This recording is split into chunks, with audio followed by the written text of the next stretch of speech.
Hello everyone, welcome to Vishnu IAS.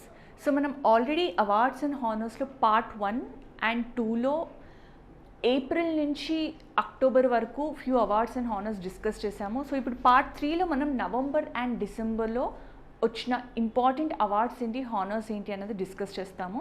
And part 1, part 2, part 3 PDFs మీకు description లింక్లో మేము provide చేస్తాము. So that it will be easy for your reference ఎగ్జామ్కి ముందుగా. Okay, coming to the first topic, 10-year-old Bangalore kids win Wildlife Photographer of the Year award. So 10-year-old kid ki Wildlife Photographer Year of the award అనేది ఇవ్వడం జరిగింది. So ఏ particular ఫోటోకి ఇచ్చారు, ఆ person పేరేంటి అనేది మనం తెలుసుకోవాలి. So Vihaan Talya Vikas. So 10-year-old అతని పేరేంటి అంటే విహాన్ తాలియా వికాస్. ఈయన ఈ పర్టికులర్ పిక్చర్ని క్యాప్చర్ చేసినందుకు wildlife photographer of the year award అనేది ఇవ్వడం జరిగింది. సో ఇక్కడ మనకి కృష్ణుడు ఫోటోలో ఇక్కడ స్పైడర్ కనపడుతుంది కదా, ఈ పర్టికులర్ని స్పైడర్ని ఫోకస్ చేస్తూ బ్యాక్గ్రౌండ్లో కృష్ణాని టార్గెట్ చేస్తూ పిక్చర్ తీశాడు కాబట్టి ఈయనకి wild life photographer of the year award అనేది ఇవ్వడం జరిగింది. ఓకే, సో ఏ కేటగిరీ కిందకు వచ్చాడు, 10 years అండ్ అండర్ కేటగిరీ కింద మనకి విహాన్ తాలియా వికాస్ గారికి ఈ పర్టికులర్ అవార్డు ఇవ్వడం జరిగింది. ఇది మనకి ఎవరు ఇస్తారు అంటే national history museum. So national history museum వాళ్ళు ఆర్గనైజ్ చేస్తారనమాట. అందులో భాగంగా మనకి ఈ పర్టికులర్ అవార్డు అనేది ఇవ్వడం జరిగింది. సో మీరు అవార్డ్ ఏంటి, ఎవరికి ఇచ్చారు అన్నది గుర్తుపెట్టుకుంటే సరిపోతుంది. Next, Indira Gandhi peace prize for 2022 presented to COVID-19 warriors. So 2022 Indira Gandhi peace praise awards అనేది మనకి 2023లో ఇవ్వడం జరిగింది. సో మరి ఎవరికి ఇచ్చారు అంటే కోవిడ్-19 వారియర్స్కి ఈ పర్టికులర్ అవార్డు ఇవ్వడం జరిగిందనమాట. ఓకే, సో మరి this prestigious Indira Gandhi peace prize అనేది ఎవరికి వచ్చింది 2022లో జాయింట్లీ 2 ఆర్గనైజేషన్స్కి రిప్రజెంట్ చేస్తూ ఎంటైర్ కంట్రీలో ఉన్న డాక్టర్స్ని, నర్సెస్ని who have contributed towards working towards this కోవిడ్-19కి సంబంధించి సపోర్ట్ స్టాఫ్ ఎవరైతే ఉంటారో, సెల్ఫ్లెస్ సర్వీస్ ప్రొవైడ్ చేశారో వాళ్ళ యొక్క సర్వీస్ డెడికేట్ చేస్తూ మనకి కోవిడ్-19 పాండమిక్ నుంచి బయటికి వచ్చేలా ఎవరైతే కష్టపడ్డారో వాళ్ళని రిప్రజెంట్ చేస్తూ 2 ఆర్గనైజేషన్స్కి అవార్డు అనేది ఇచ్చారనమాట. సో ఆ ఆర్గనైజేషన్స్ పేరేంటి, Indian medical association and train nurses association of India. So ఈ 2 బాడీస్కి మనకి కోవిడ్-19 వారియర్స్ని అందరినీ రిప్రజెంట్ చేస్తూ ఈ 2 ఆర్గనైజేషన్స్కి అవార్డు అనేది ఇచ్చారనమాట. సో పర్సన్స్ పేర్లు గుర్తుపెట్టుకోవాల్సిన అవసరం లేదు, బట్ జస్ట్ చెప్తున్నాను. ఇక్కడ వైస్ ప్రెసిడెంట్ హమీద్ అన్సారీ గారు మనకి ఈ పర్టికులర్ అవార్డ్స్ అనేది ఇవ్వడం జరిగింది. ఎవరికి, doctor Sharath Kumar Agarwal, he's the president of IMA, Indian medical association, ఆయనకు అవార్డు ఇచ్చారు. And professor Roy K George, and he's a president of train nurses association of India. Okay, so ఈ 2 ఆర్గనైజేషన్ యొక్క హెడ్స్కి హమీద్ అన్సారీ గారు అవార్డ్స్ అనేది ఇవ్వడం జరిగింది. క్లియర్?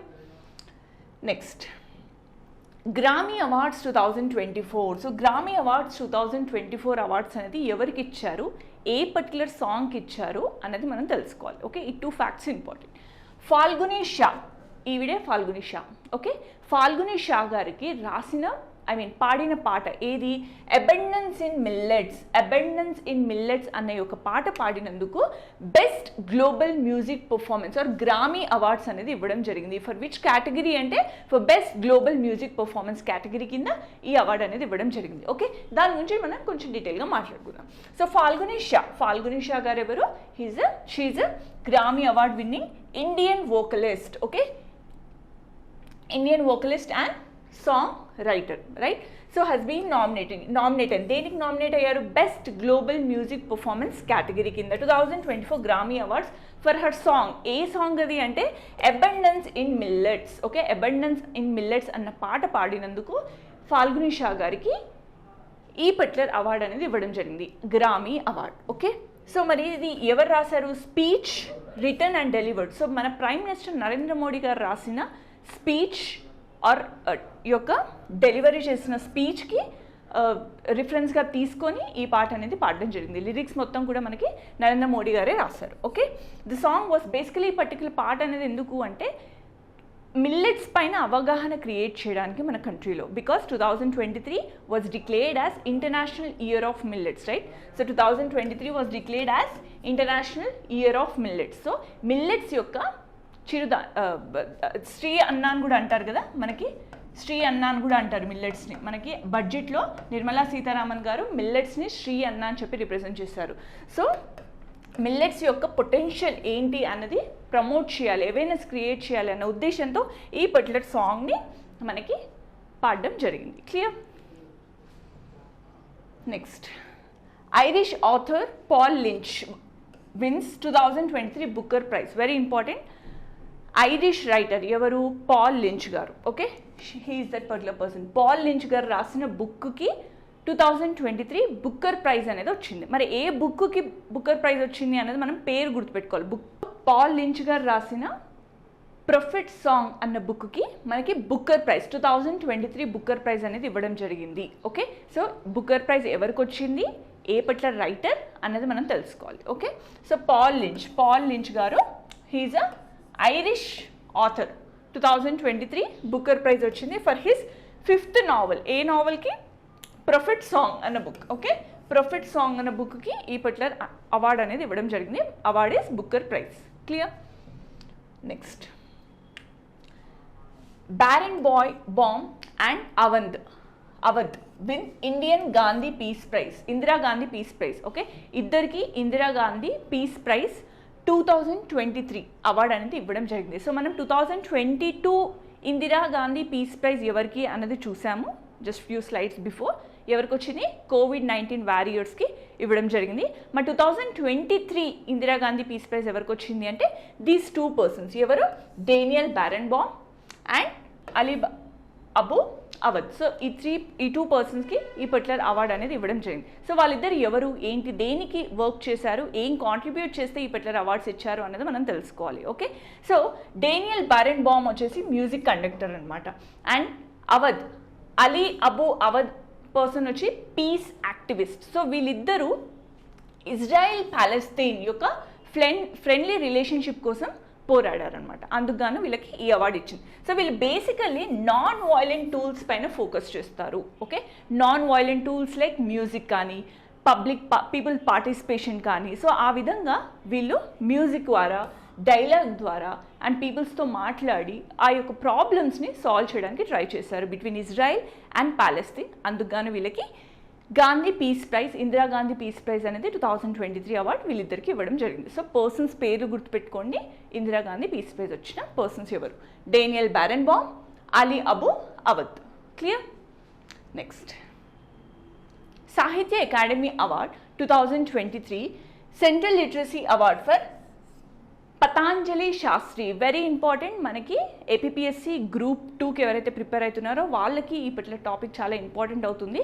సో పతాంజలి శాస్త్రి గారు రాసిన బుక్ ఏది? రామేశ్వరం కాకులు. అండర్ షార్ట్ స్టోరీ కేటగిరీ కింద పతాంజలి శాస్త్రి గారు రాసిన షార్ట్ స్టోరీ బుక్ ఏది?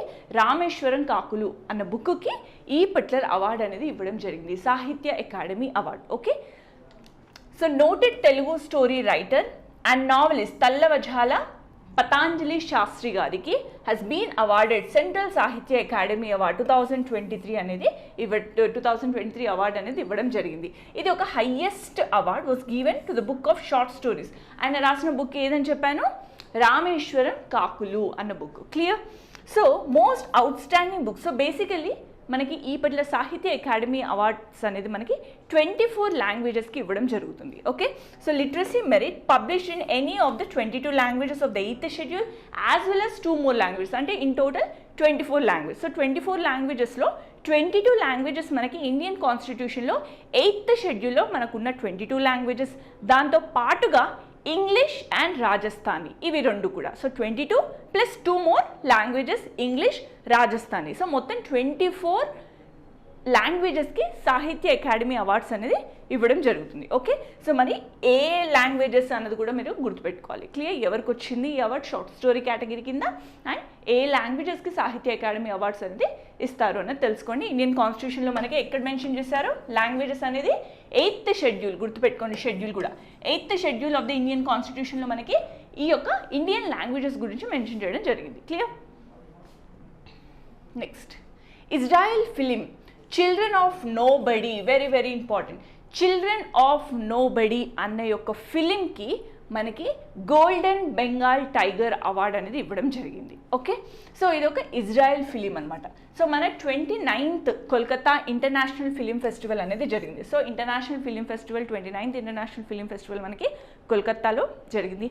అక్కడ మనకి చిల్డ్రన్ ఆఫ్ నోబడీ అన్న ఫిలింకి, ఇజ్రాయెల్ ఫిలింకి ఈ పర్టికులర్ అవార్డు ఇచ్చారు. ఏ award? Golden Bengal tiger award. Okay, so మరి ఈ పర్టికులర్ ఫిలింలో దేని గురించి మెన్షన్ చేశారు అంటే, ఇక్కడ మనకి స్టోరీ, ట్రూ స్టోరీ, రియల్ స్టోరీస్ని క్లియర్గా ఇందులో మెన్షన్ చేశారు. లైక్ ఇజ్రాయిల్లో ఉన్న అన్నోటీస్డ్ ఇండివిజువల్స్ ఎవరైతే ఉంటారో వాళ్ళు ఫేస్ చేసే ఇష్యూస్, సొసైటీలో వాళ్ళు ఫేస్ చేసే ఇష్యూస్ పైన మూవీ అనేది తీయడం జరిగింది.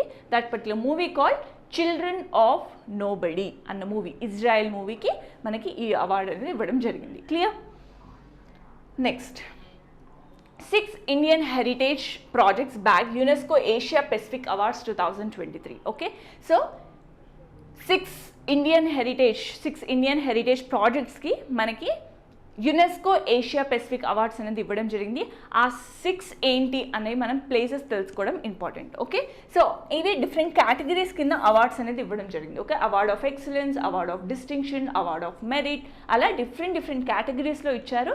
సో అన్నిటికంటే ఇంపార్టెంట్ మనం గుర్తుపెట్టుకోవాల్సింది award of excellence. So award of excellence ఎవరికి వచ్చింది, ఏ పర్టికులర్ ప్రాజెక్ట్కి వచ్చింది అంటే రాంబాగ్ గేట్ ఇన్ అమృత్సర్. ఇక్కడ ఇమేజ్లో ఉంది కదా, Rambagh gate and ramparts of Amritsar. So అమృత్సర్లో ఉన్న రాంబాగ్ గేట్కి అవార్డ్ ఆఫ్ ఎక్సలెన్స్ అనేది ఇవ్వడం జరిగింది. మరి అవార్డ్ ఆఫ్ డిస్టింక్షన్ ఎవరికి వచ్చింది అనేది మనం తెలుసుకోవాలి. Okay, Karnikara Mandapam at Kunnamangalam Bhagavathi temple, Kerala. Okay, so కేరళలో ఉన్న ఈ పర్టికులర్ టెంపుల్కి అవార్డ్ ఆఫ్ డిస్టింక్షన్ అనేది ఇవ్వడం జరిగింది. నెక్స్ట్, అవార్డ్ ఆఫ్ మెరిట్ ఎవరికి వచ్చింది అంటే ఈ ఇమేజ్లో ఉంది కదా, చర్చ్ ఆఫ్ ఎఫిఫనీ. ఇది ఎక్కడుంది? గురుగ్రామ్లో ఉంది. Gurugram is in again Haryana. David Sassoon library, reading room in Mumbai, Bikaner house in Delhi. So వీటన్నిటికీ అవార్డ్ ఆఫ్ మెరిట్ అనేది ఇవ్వడం జరిగింది. ఓకే, మరి పీపుల్ హవేలీ ఇక్కడ ఇమేజ్లో ఉంది కదా, people haveli is in Punjab. So people haveli in Punjab and సికామిషన్ ఇన్ కాఠ్మండు. ఈ రెండింటికి special recognition in sustainable development. So వాటికి సస్టైనబుల్ డెవలప్మెంట్ రికగ్నిషన్ అనేది ఇవ్వడం జరిగింది for the transformative heritage practice. So వాళ్ళ యొక్క ప్రాక్టీసెస్ అనేవి చాలా సస్టైనబుల్గా ఉండడానికి గల కారణంతో వీటికి ఈ కేటగిరీ కింద స్పెషల్గా రికగ్నైజ్ చేశారు under sustainable development. Okay, sustainable development కింద. Yeah, so that's about it. Thank you so much.